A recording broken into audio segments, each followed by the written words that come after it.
Hello and welcome to the best React course online. Wow, that's a bit of a bold statement, and okay, I may be biased here, but I'm definitely looking forward to us diving into some fun topics and coming out the other end as great React developers. This course tries to build onto each topic and gets more and more advanced as you progress. Trust me, if you go through everything, you will come out the other end confident with React and be able to manage or even lead React projects at your company. Now, before we dive into coding, building projects, and learning about React, I want to take a moment and understand why React exists. What problem does it solve?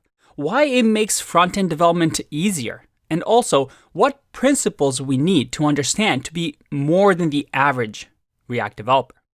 You see, a lot of times people learn a tool, a library, or a framework without understanding the core principles that make it great.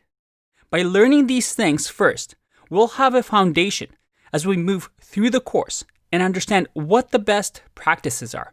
The goal of this course is not to be another React course like thousands of others already out there in existence.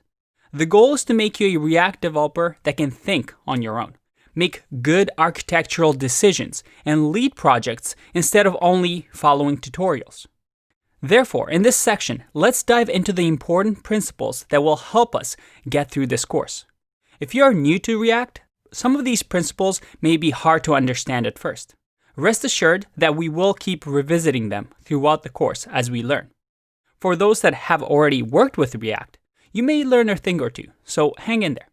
My goal by the end of this section is for you to be able to explain to other programmers the benefit of React without writing a single line of code.